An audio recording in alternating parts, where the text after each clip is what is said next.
Hello, I'm your host, Karl Meneghella, welcoming you to Season 2 of Coffee with Karl. This season, I'm really excited that we continue with our idea of having visiting experts, both locally and internationally, as they share their wisdom, knowledge, and experience on ideas both big and small. A new initiative this season will be our casual coffee conversations. These will be impromptu, unscripted conversations where we pull at an idea and see where it leads us. Another exciting aspect that I'm really looking forward to is our town hall style forums, a chance for our visiting experts to engage with students and together unpack some more contemporary issues, a way of engaging and broadening our reach and giving more people a voice. So I'm very excited about Season 2 and I look forward to seeing you with Coffee with Karl. Thank you.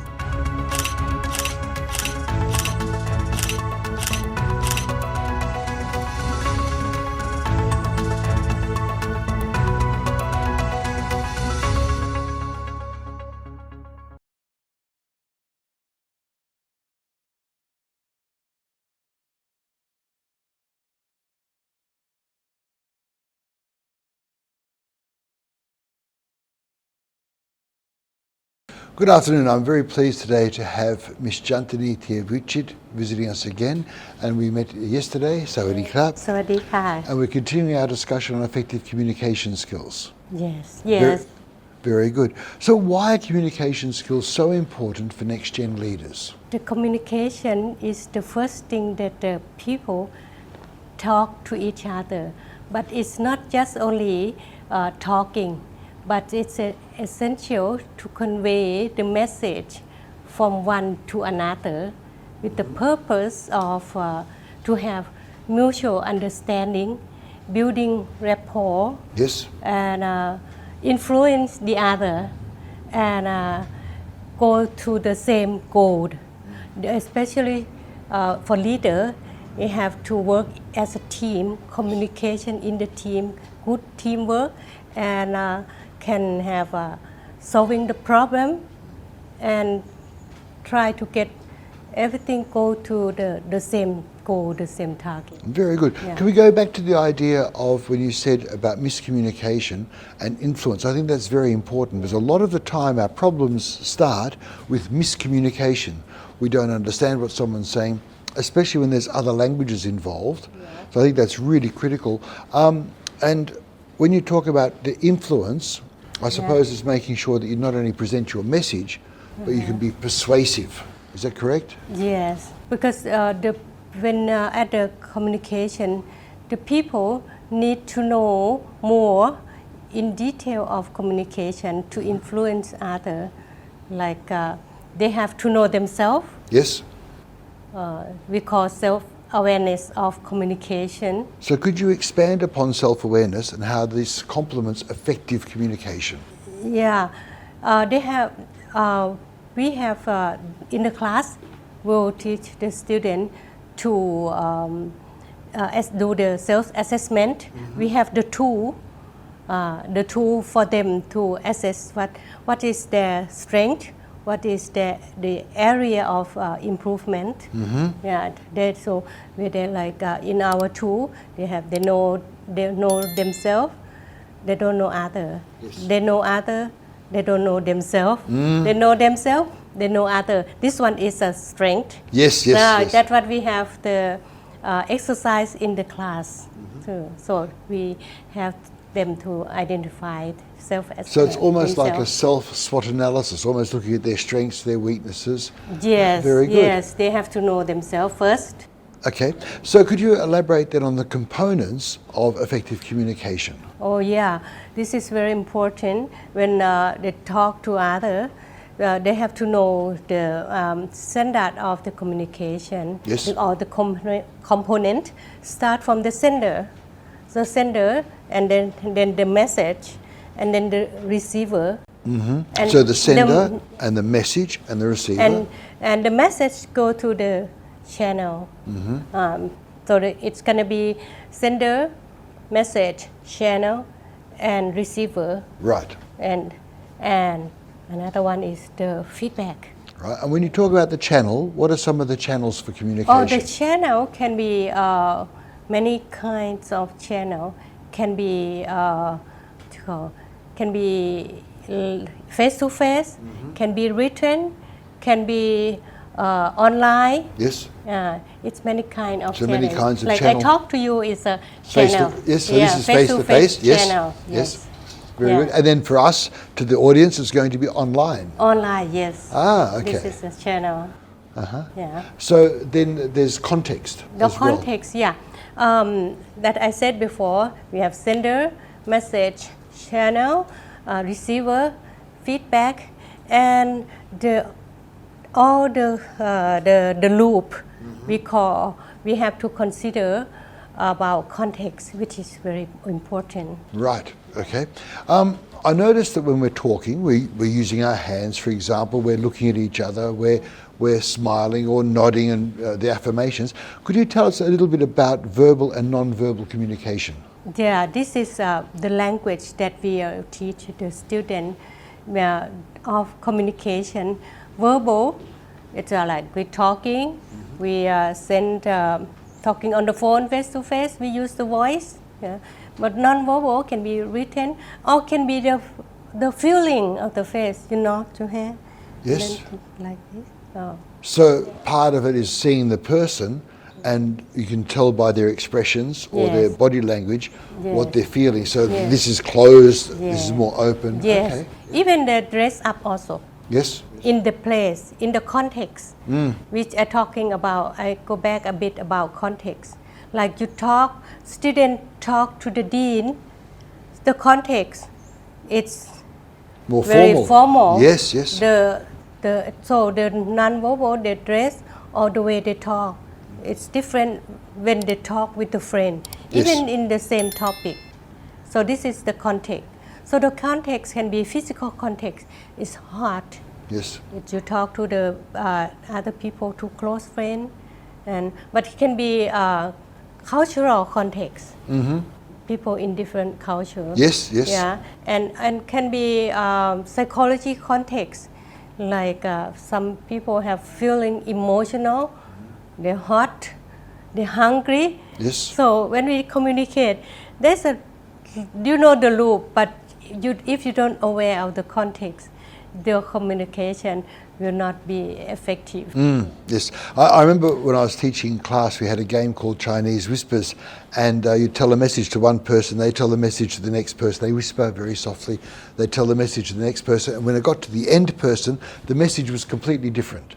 Yes, we did it this morning. Yeah, oh, you did it this morning? We did it this morning. Yeah, Did the same thing happen? Same thing happened.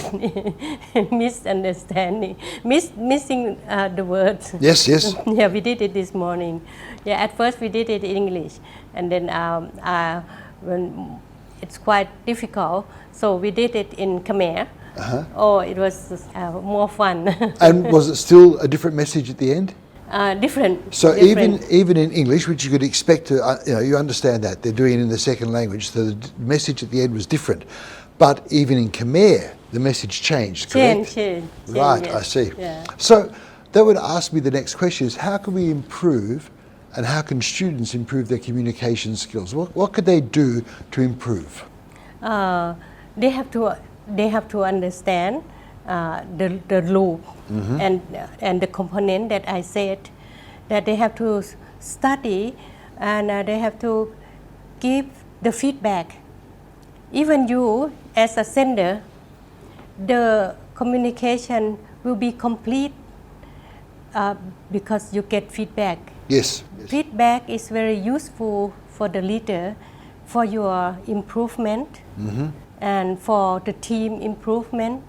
If you don't get feedback, it's not effective because how can you know that the receiver understand? This morning we had the class and I asked some student just say that and no answer. So I didn't know that she understand or not until I asked her and she gave me feedback. So that's very important to get feedback from the receiver. And part of it, I suppose, is practice. The more they practice, the better they're going to become. So maybe if they have a presentation, so if you're working in a group, for example, and you have to make a presentation, I would suggest that, I think you would agree, is that they practice. The more they practice, Yes. the more confident they will be, Yes. the more fluent they will be.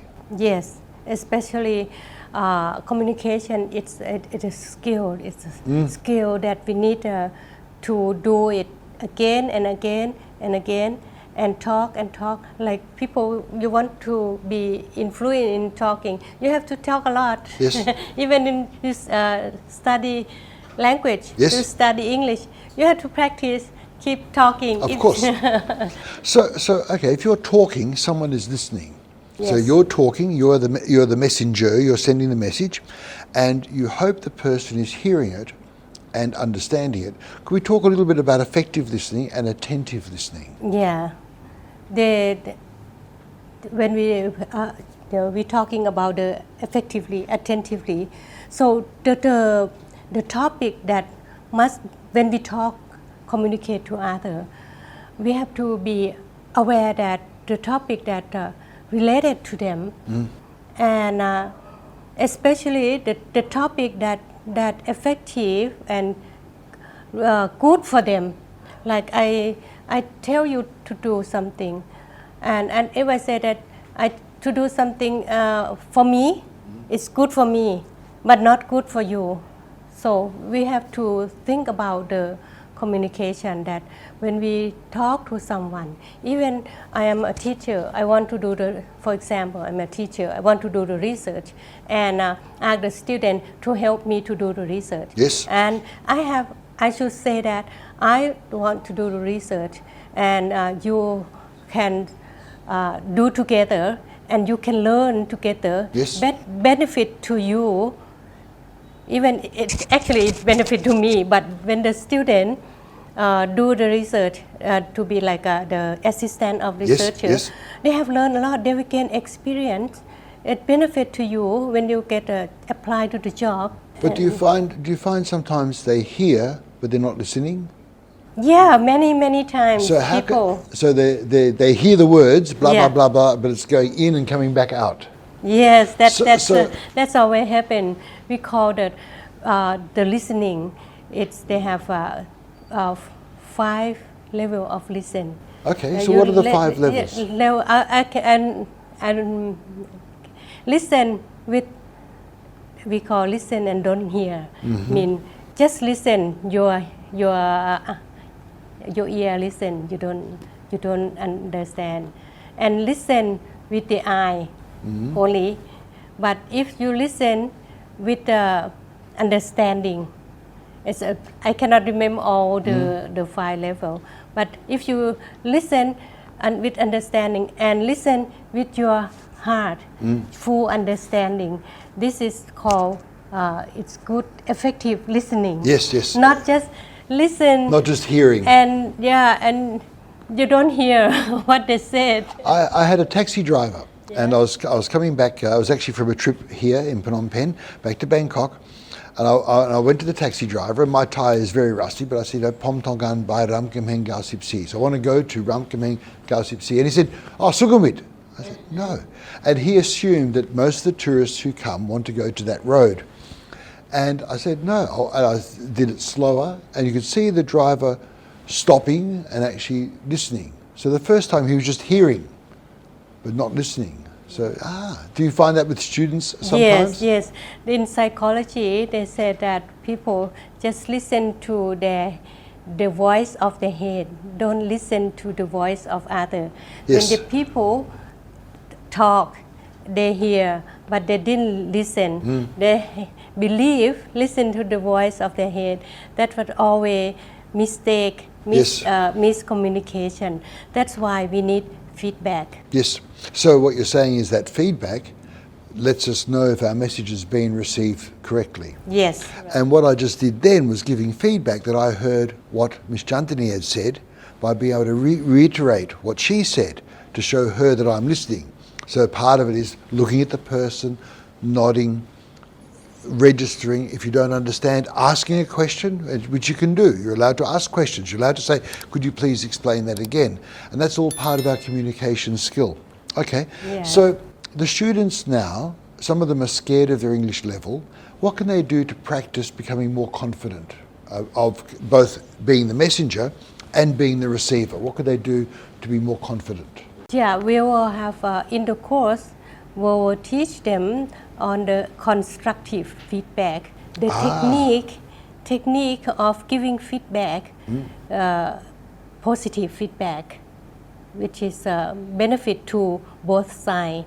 So we have prepared and teach them on constructive feedback and practice in class. So in Thai we have a word, grengjai. Yeah. Did I pronounce that correctly? Grengjai? Grengjai, yeah, just afraid to give feedback. Yes. Afraid that the sender gonna be angry. And there's probably a similar word in Khmer. And for all of those students who are coming from other countries, in particular Asian countries, the concept of face is very important. You're worried about losing face, and in some cultures, even making another person lose face means you lose face. So I think it's got to be with someone you trust, like a family or a mentor or your colleagues, and you ask them, can you please give me feedback, so that they know they're allowed to be constructive. And sometimes it might be positive, sometimes it might be some room for improvement. Yes. Is that correct? Yes, right. So we don't just give feedback that, oh, you're not good, you're bad. But we have that you're doing okay, you're doing it good, but it will be better if you can improve and you will achieve in this level of the target. So you're couching it in a positive light, even though it's something for improvement. So you say, I like the way you did this, and we could even make it better by doing that. And that way the person's not feeling like it's a personal insult. It becomes, we're talking about the topic, not the person. Yes. Right. And one more thing, that when we are the feedback, we want them to do this, to do that, which is good for them. But if we tell them, they won't remember. Yes. We have to use the question. Yes. To ask them. I am a coach, so I use the coaching methodology to ask them what to do until they are the one who answer, to take the action to improve this thing. So ask them to think, ask them to make their own action plan. Yes.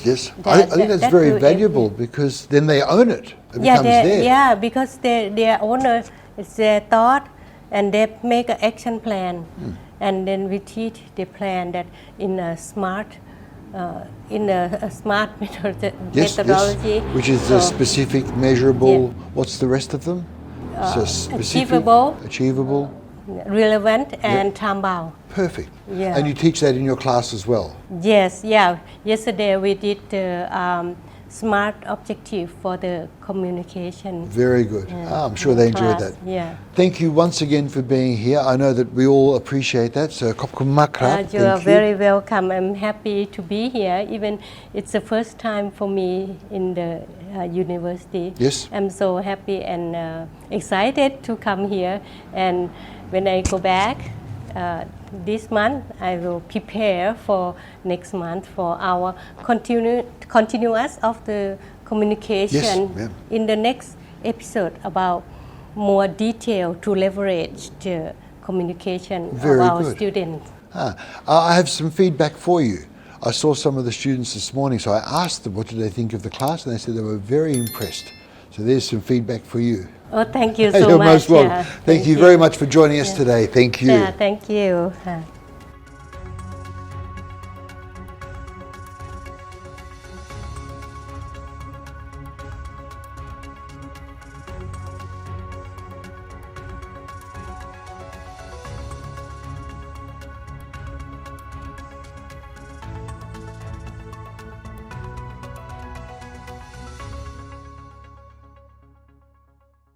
Thank you so much for joining me with Coffee with Karl. I hope you had a chance to gain some new knowledge and insights, and perhaps together we can wake up our thinking. Thank you.